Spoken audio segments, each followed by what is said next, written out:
네, 조금 전 2부에서 윤호중 민주당 비대위원장하고 인터뷰하는 과정에서 임대차 3법 이야기가 잠깐 나왔죠. 인수위는 이걸 손봐야 된다. 법률 개정이 필요하다. 이런 입장이라고 하는데 민주당 입장은 일단 큰 틀은 유지를 해야 된다. 이런 것이었습니다. 윤호중 위원장은 이런 말씀을 하셨는데요.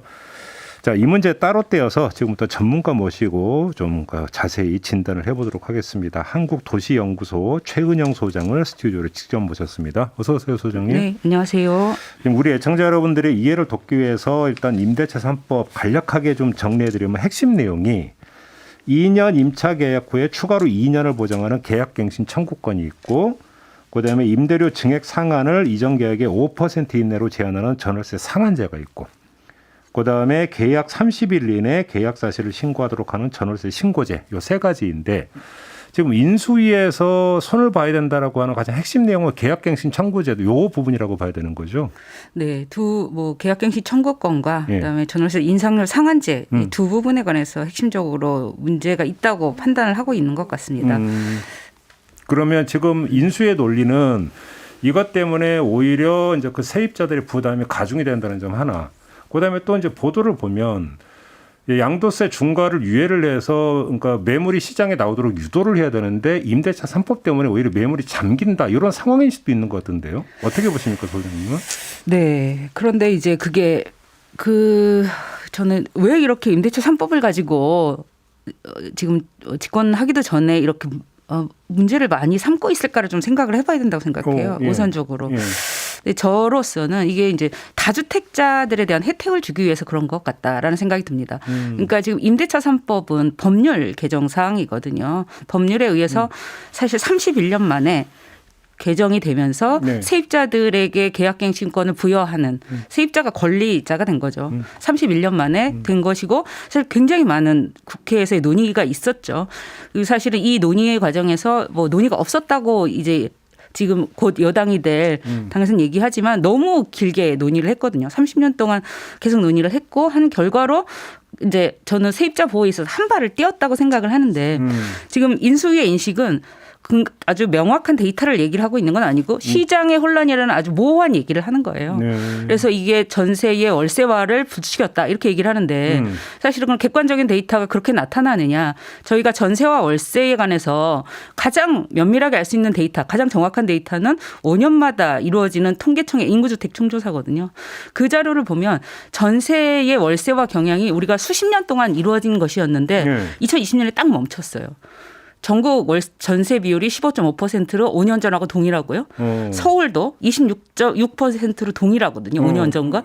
그러면 전세의 월세화가 데이터로 입증됐느냐. 아니니까 자꾸 뭐 이상한 데이터들이 나오는 거죠. 뭐 서울의 거래 비중에 이렇게 된다고 하고.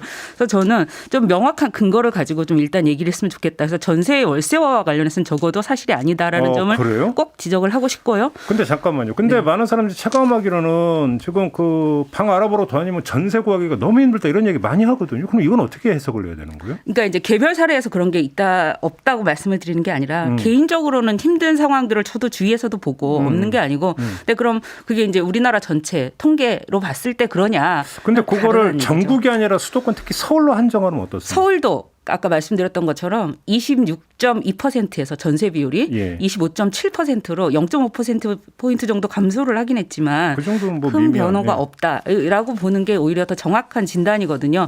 이 시점이 언제냐면 2020년 11월 1일자 기준이거든요. 통계청의 조사는. 그러니까 임대차 3법이 시행되고 나서 조사된 거라는 거죠. 그 조사 결과 전세 월세화 경향은 그 데이터로서 증거가 없다라는 일단 말씀을 드리고 그럼 이제 그 가격은 올랐느냐가 이제 또 핵심적일 텐데 그 부분과 관련해서는 좀 아쉬운 부분이 있습니다. 좀 오르긴 올랐습니다. 네네 올랐고 이제 다행히 전세보다 월세는 많이 오르지 않았지만 전세가 오른 거는 사실이라는 점이죠. 근데 그러면 저는 지금 임대차 3법에 대한 좀 마녀 사냥이 이루어지고 있다고 생각을 하는데요. 임대차 모든 게 다 임대차 3법 때문이라는 뭐 이런 마녀 사냥인데 그러면 박근혜 정부 때 전월세 값은 왜 그렇게 올랐습니까? 이 임대차 3법이 없었는데 이 전세 가격이 오른 건 여러 가지 이유가 있는 거죠. 이자율이 낮고 있고 유동성이 많이 풀리고 그다음에 주택 가격이 상승하고 이런 많은 요인들에 의해서 동시에 작용하는 거지. 그게 꼭 임대차 3법 때문만은 아닌 거라는 말씀을 드리고 싶습니다. 아까 윤호중 위원장은 그 계약갱신 비율이 70%가 넘는다 이렇게 이야기했는데 맞습니까? 네. 그 정부에서 이제 발표한 자료에 따르면 예. 그 70% 넘는 가구들이 갱신권을 청구해서 아파트 전세의 경우로 알고 있는데요. 그렇게 발표하고 있는 것으로 알고 있습니다. 예, 그럼 뭐 그러니까 서울에 100대 아파트라고 있습니까? 여기 뭐 78%가 이렇게 된다고 하던데. 네. 그러면 거의 대부분이 계약 연장이 이루어지고 있다는 얘기가 되는 거잖아요. 네, 그렇죠. 권리로서 주어진 거니까요. 이거는 사실은 예외적인 경우를 빼란다면 임대인이 들어와서 살겠다라고 하는 경우를 뺀다면 그 권리로서 주어진 거예요. 임대인에게 갱신권을 행사할. 그렇기 때문에 그 정도 비율이 당연한 거죠. 인수위에서는 2년 플러스 2년 하지 말고 그냥 3년으로 하면 이게 이제 요즘 우리 학제도 중학교 고등학교 3년제니까 이것도 맞는다 이런 이야기를 하더니 이건 어떻게 평가하세요? 저는 이런 관점이 더 중요하다고 생각합니다. 임대차 보호법은 누가 만들었을까요? 이거 전두환 정권 때 만들어진 법이거든요. 아, 처음 만들긴 그때. 네. 국보위에 의해서 만들어진 법이고 왜 국민의 주거 안정을 위해서 민법에 대한 특례를 주기 위해서 만든 법입니다. 아, 좀 원조가 그때예요? 원조가 그때고요. 그러면 한 번 개정은 언제 됐을까? 제가 31년 만에 개정된 거라고 말씀드렸는데 1989년 노태우 정부 때 된 거였거든요. 아, 그때도 집값이 낮았어요. 1년에서 2년으로. 그래서 이 법률은 세입자 보호를 위해서 그러니까 국민의 주거 안정을 위해서 만든 목적이라는 게 있는 건데 이걸 지금 4년이었던 걸 3년으로 주겠다? 저는 이거를 81년에 국보위가 만들 때의 법을 만든 목적에도 벗어난다고 생각합니다. 그런 식의 그러니까 4년을 3년으로 줄이자. 이런. 그 법의 목적은 이제 세입자 보호. 요거 말씀하시는 거예요. 국민의 주거 안정이 법의 목적이었다. 법의 제정이. 얘는 그 민법으로 그냥 너희들이 알아서 해라 할 일이 아니라고 법이 보고 있었던 것이거든요. 그러면 정리를 하면 2년 플러스 2년은 그대로 유지하는 게 맞다. 세입자 보호를 위해서. 그다음에 조금 전에 소장님 말씀을 때문에 전세 가격이 좀 오른 건 맞다. 근데 물론 그 원인을 임대차 3법 하나로 몰아가는 것은 문제가 있다. 이렇게 하셨는데 근데 아무튼 오르는 건 세입자 입장에서 부담이 되는 거잖아요. 원인이 뭐든지 간에. 그럼 이거에 대한 대안은 내놔야 되는데 조금 전에 윤호중 위원장 같은 경우는 비교 가격제를 이야기를 하던데 이건 어떻게 평가하세요? 하여튼 여러 가지 방법이 있을 거라고 생각합니다. 저는 일단 좀 이념적으로 접근하지 말고 이 문제에 관해서 주택임대차 3법은 너무나 많은 국민들이 매일매일 겪고 있는 문생 문제거든요. 그럼 이거를 이념적으로 결정하지 말고 국민들의 주거비 부담, 월세, 전월세 가격에 대한 주거비 부담을 어떻게 해결할 수 있을까라고 접근을 해야 된다고 생각합니다. 그러면 사실 여러 가지의 대안들은 나올 수 있습니다. 일단 신규 임대차에 대해서 지금 규제를 안 하기 때문에 이런 일이 발생하는 거거든요. 그러면은 미국, 뉴욕처럼 다 일률적으로 규제를 하는 거죠.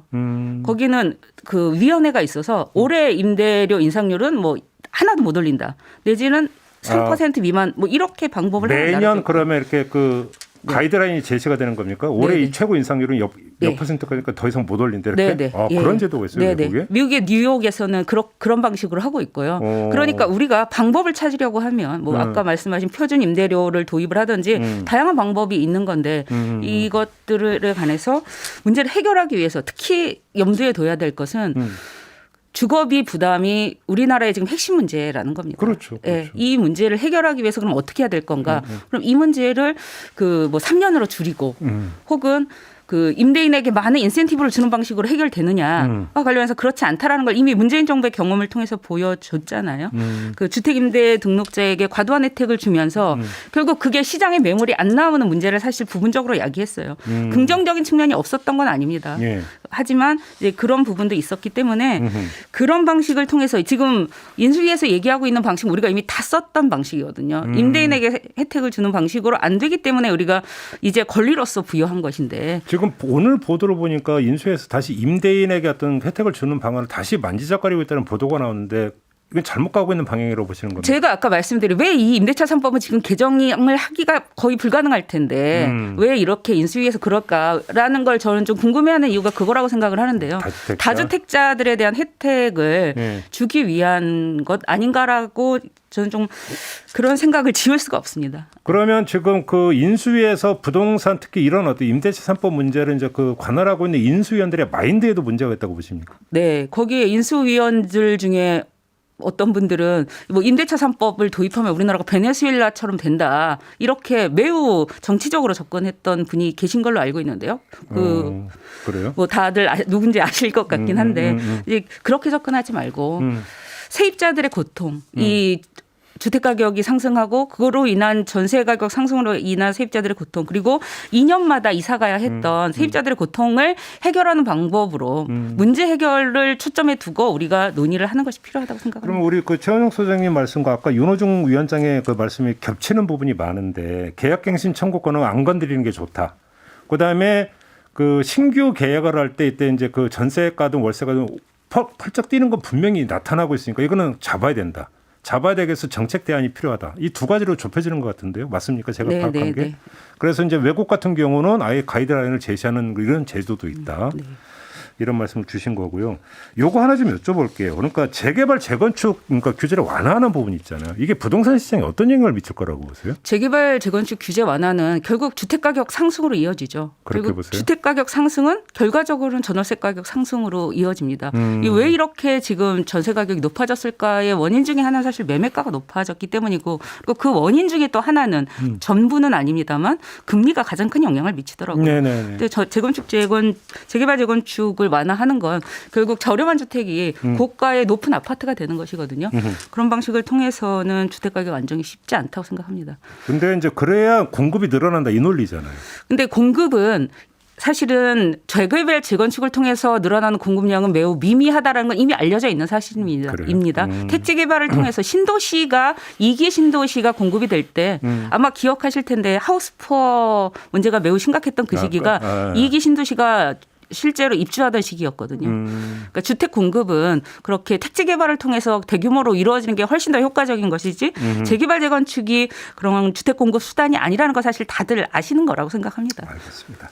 자, 오늘 말씀 여기까지 드려야 될 것 같네요. 고맙습니다, 소장님. 네. 한국도시연구소 최은영 소장과 함께했습니다.